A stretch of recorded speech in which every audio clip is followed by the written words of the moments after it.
Under the Universal Healthcare Law, ano-ano yung mga nagbago po o naidagdag sa benepisyo para sa mga ina? Okay. So yung mga benepisyo po natin, nag-increase tayo ng coverage or yung amount mismo na babayaran at covered ng PhilHealth sa normal delivery. Sa normal delivery, dati po nasa 9,750 tayo. No? Ngayon, babayaran na po natin ng 29,000 pesos ang bawat normal delivery. Napakalaking increase po niyan. Ano? Yes. Sa cesarean section naman, so ito yung kailangan ng surgery. So 37,050 pesos po yung dating benefit package natin. Ngayon, maabot na sa 58,000 pesos hanggang 62,000 pesos. Naiba po yung bayad natin sa 58 tsaka 62 kasi magkakaibang klaseng cesarean section ito na pangangailangan. So yung sa regular lang na CS, 58,000. Itong 62,000 naman po, ito yung nag-attempt na maging vaginal delivery or normal. Kumbaga, may history siya ng CS, tapos gusto niya ngayon na gusto ko na maging normal delivery, pero hindi kinaya. At CS pa din. So, babayaran po natin yan ng 62,000 pesos. At yung sa ibang benepisyo naman po, okay, gusto nating i-emphasize na yung ang panganganak ay ginawa sa ating lying-in clinics. Okay. Okay, maternity care partners natin na hindi sa ospital. Okay, hindi sa ospital. So dati po, ang bayad natin, 12,675 o sa normal delivery.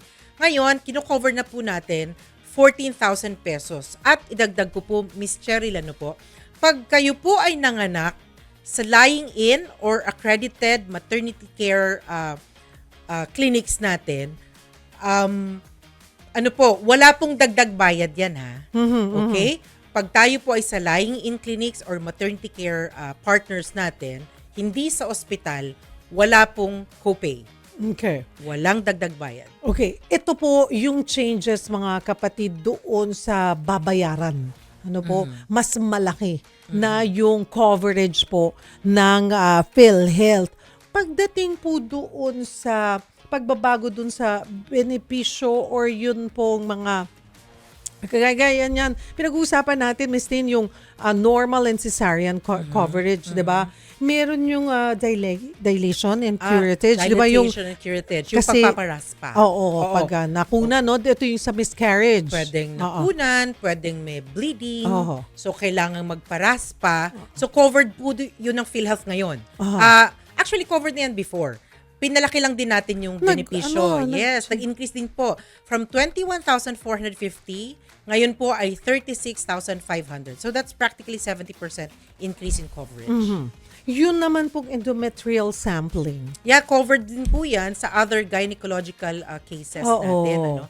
So, dati po, covered na ito sa 21,450. Ngayon, sa bagong package, it's now covered up to 31,500 or 47% increase. Yung kaninang sinasabi nyo rin is good, no? Paalala po mga kapatid, hindi lang to sa ospital ha. Covered po, kung sa tingin nyo ay mas gusto nyo po yung lying-in or may mas malapit sa yung lying-in clinics, ay tingnan nyo po na accredited po siya ng PhilHealth. PhilHealth accredited lying-in clinics or maternity care clinics po ang tawag natin. Na kasi yung iba parang, ay hindi gusto ko pa rin sa ospital.